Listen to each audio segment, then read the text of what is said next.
What is going on, guys? It's your boy SurferHD. We're back for another video. This video is going to be the part 2 to World War II Oversimplified, part 2. So, you guys hit the goal of 100 likes, which I actually am surprised how fast you guys did. I think you did it in like a few weeks, which actually is pretty quick, because I wasn't sure. This is the first time I ever asked you guys for something like that.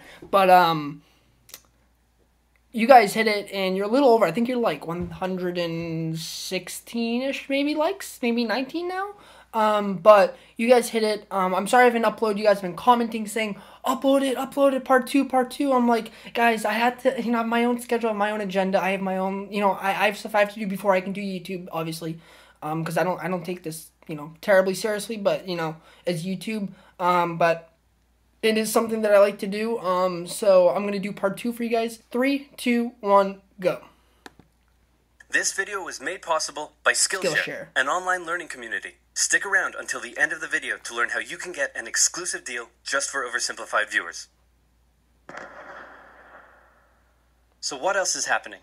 Well, when I said Britain was all alone, that wasn't entirely true. We are. Many we are with Commonwealth them. nations and other allied colonies had joined the war in Britain's support. They would play a key role throughout the war, particularly in the African and Italian campaigns.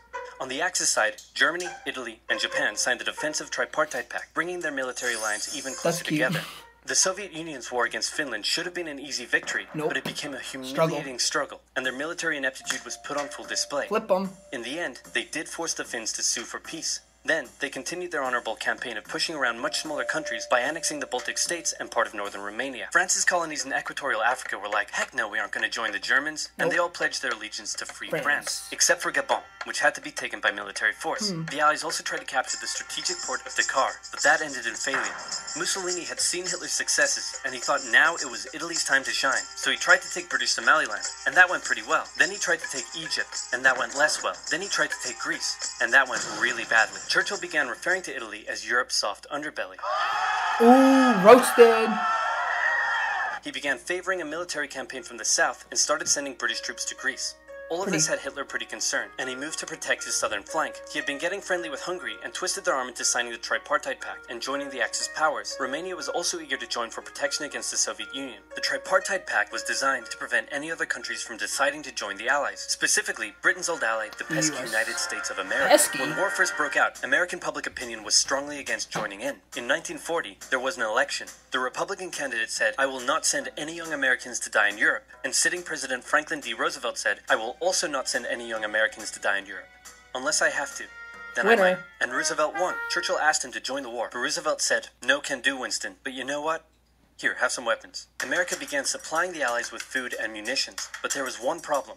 German U-boats were sinking thousands of Allied supply ships in the Atlantic, including American ones. If the Germans could sever Britain's supply line, the UK would starve. Throughout the war, the Allies had to come up with better technology to fight the U-boats. Improved radar, aircraft with longer range, better weaponry and convoy tactics. At one point, a man even called a meeting and said, "Pikecrete, you take some wood, you take some ice, you put them together, you get pikecrete." And then he pulled out a gun and shot some wood and it shattered. And then he shot some pikecrete and the bullet ricocheted off it and hit someone else in the conference room.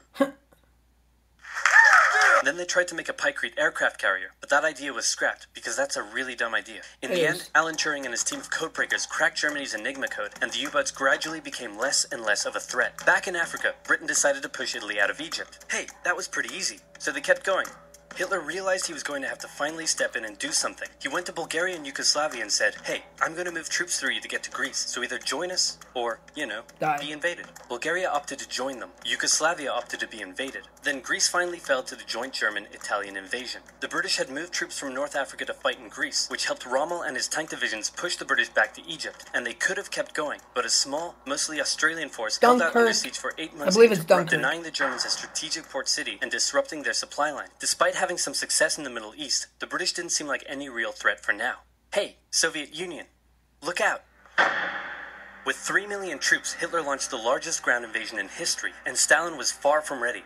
Both Churchill and Roosevelt had warned him of an impending attack, but he dug his head in the sand, and the Soviets didn't stand a chance. Germany made staggering progress, with huge encircling movements capturing mind-boggling numbers of Russian troops, 250,000 at Bialystok, Minsk. 300,000 at Smolensk, nearly 700,000 at Kiev, and again at Vyazma and Bryansk. Leningrad was put under a siege that would last an insufferable 4 years. The invasion of Russia had been Hitler's main ideological goal from the beginning, and his hatred for the ethnic peoples there was now unleashed in all its fury. The Eastern Front of the Second World War was brutal for all that endured it. The Germans were now inside of Moscow, and that's it. It's all over. But then it happened. It got cold. Stupid cold. Hitler had hoped the Soviets would give up before winter, but they kept fighting. His commanders came to him and said, "Can we please dig in for the winter and wait until spring?" "No. Keep going." "But oil is literally freezing inside our vehicles." "That's fine. Keep going." "We're having to leave the corpses of our frozen horses by the side of the road so we can still find our way in the snowdrift." "Perfectly normal. Keep going." Hitler hadn't given his millions of men winter clothing and supplies because he thought he really should have won by now. Then, Stalin called in troops from the Siberian front, specially trained to fight in the extreme cold, and the Germans were no match. They were now being pushed back. They had no choice but to dig in and wait for winter to end. Germany's victories were staggering, and Japan was eager not to miss the victory bus. Their war in China had come to a standstill, but they wanted to keep expanding their sphere of influence and getting those sweet, sweet raw materials. They began making plans to expand southward, but there was a problem. Southeast Asia was heavily colonized by America and Great Britain. It was also full of ocean. Ocean meant naval combat, and there was no way the Japanese Navy could stand up to the US and the UK. So they thought, wouldn't it be nice if we could destroy their navies before we begin our conquest? And so it was. On December 7, 1941, the Japanese launched a surprise air raid on the US. That's what I thought it was. Last video was not Pearl Harbor. And inflicted a huge amount of damage.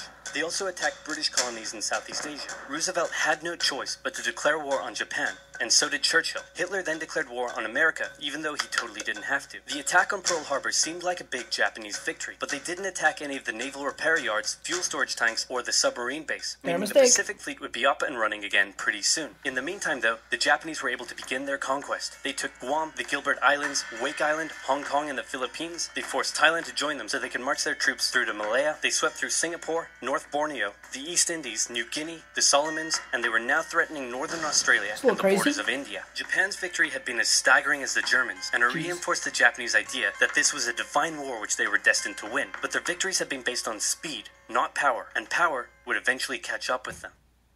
The atom bomb. For now, though, in all occupied nations, the people suffered. Persecution, forced labor, harsh punishments for any who spoke out against their occupiers. In Europe, the Nazis were rounding up ethnic minorities and other unwanted groups and individuals. In particular, millions of Jewish people would suffer through the terrible events of the Holocaust. Brave resistance movements rose up in defiance of their invaders, while the people held out for hope. And hope was coming. Winter was over, and Hitler could continue his push eastward.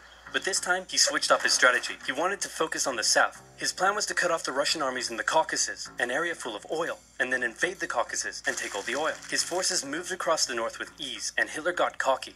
He rerouted the 4th Panzer Army south early, leaving the 6th Army to complete the encircling movement alone. To do so, the 6th Army had to reach and take the key Soviet city of Stalingrad. The Russians defended it fiercely, and Stalingrad saw some of the harshest fighting of the entire war. The Soviets held up the German advance for 5 months as they battled in the war-torn city, which bought them valuable time. When the Germans had first launched their invasion a year earlier, the Soviets had moved their factories to the east. Those factories had been building a butt-ton of tanks and aircraft and getting the Soviet army up to scratch. Now, it was ready. Stalin gathered his new and improved forces around the city, and in an attack that resembled Hitler's own encirclement tactics, they began surrounding the 6th Army. Hitler's commanders came to him and said, "Hey, maybe we should retreat." But Hitler said, "No, you stay."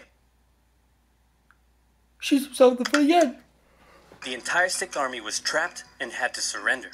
With complete air superiority, the Soviets started pushing westward. For Stalin, it was a resounding victory. For Hitler, an absolute catastrophe.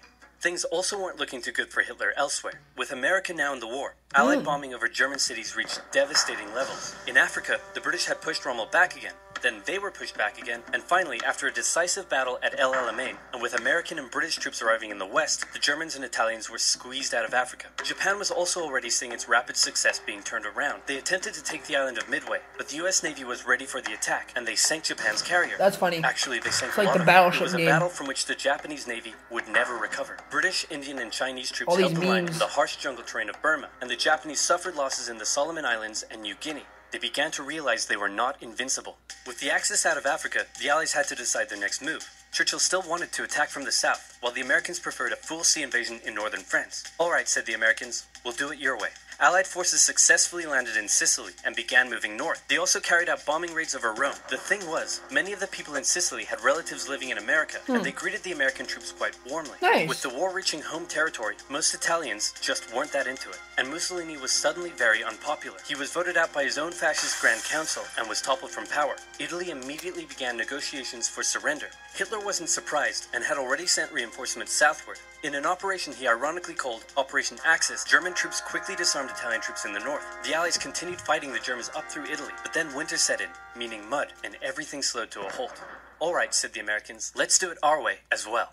Germany had made itself a lot of enemies, and millions of Allied troops had been gathering in England as factories worked around the clock producing the war material needed for a super crazy massive, the likes of which the world has never seen before, invasion of Europe. The Germans knew an Allied invasion would come, but they didn't know where it would land. Thanks to Allied deception tactics, they thought there was a pretty good chance it would come at Calais, but the Allies were really going to land in Normandy because it was less fortified and the beaches were nicer. Under the careful planning of General Dwight D. Eisenhower, the invasion that had been long in the making was just about ready to go. Just one thing was preventing the launch: the British weather. For a short while, everyone sat around waiting for a decent day, and then it came. On the night of June 5th, over 1,000 bombers took off and raided coastline defenses, while paratroopers were dropped inland in a bit of a chaotic operation, tasked with sabotaging defenses and capturing key bridges to stop any German reinforcements from reaching the beaches. Early the next morning, the barrage came, as Allied ships fired a huge number of shells at the German fortifications, and then the landings. The Americans at Utah and Omaha, the British at Golden Sword, and the Canadians at Juneau. It was a tremendous struggle with a great loss of life, particularly at Omaha, but the Allied troops captured the beaches and the landings were a success.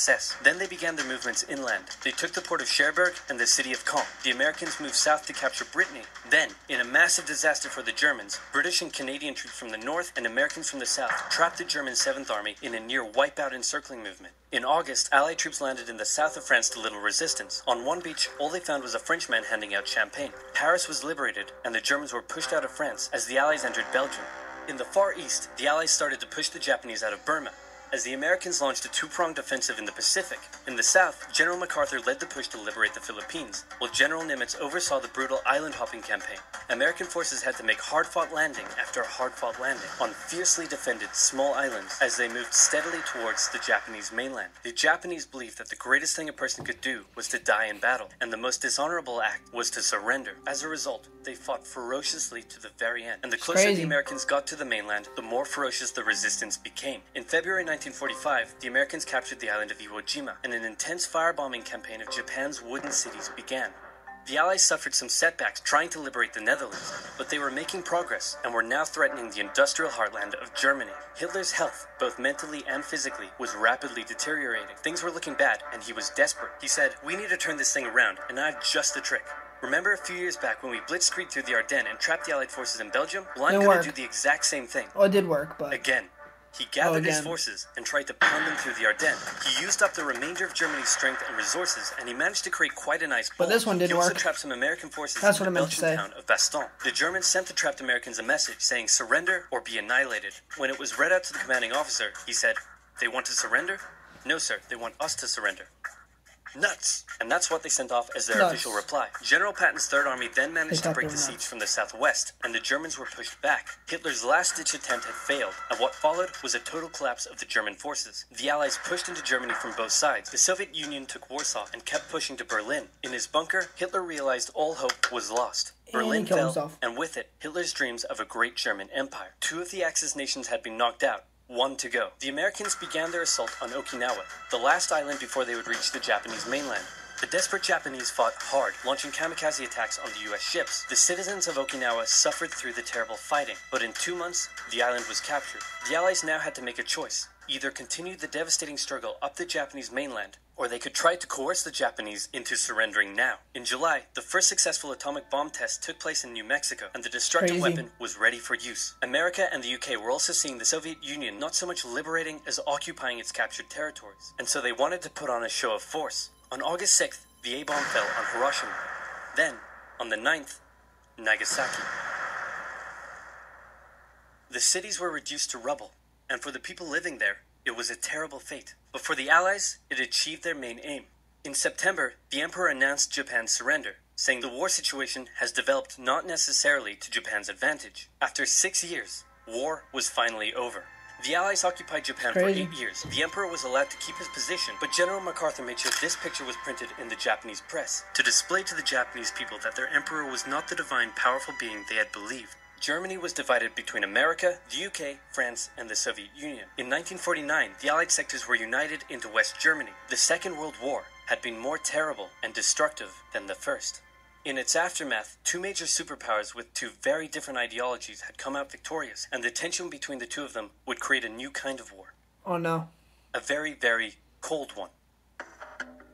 Wow, Churchill, that looks just like me. And your app is doing really well. And this quesadilla you made is to die for. How'd you learn to do all this stuff? I used the link in the description to get 2 months of Skillshare for just 99 cents. Wow, tell me more. Okay.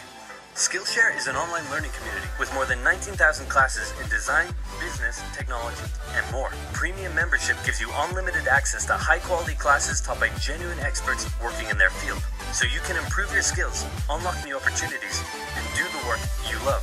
If you want to learn how to create games, you can check out the courses on using Unity or creating vector art. There are courses for software development, music production, arts and crafts, or if you want to learn how to animate like I do, you can find loads of courses for beginning animation. And Skillshare won't take a heavy toll on your wallet compared to other learning platforms. Okay guys, so if you guys like this, make sure you leave a like, comment, subscribe. I actually really like this. This actually opened it up a little bit more. It kind of made it more fun, more interesting. So if you guys are new, make sure you leave a like, comment, subscribe. And I will see you guys in the next one. Peace, guys.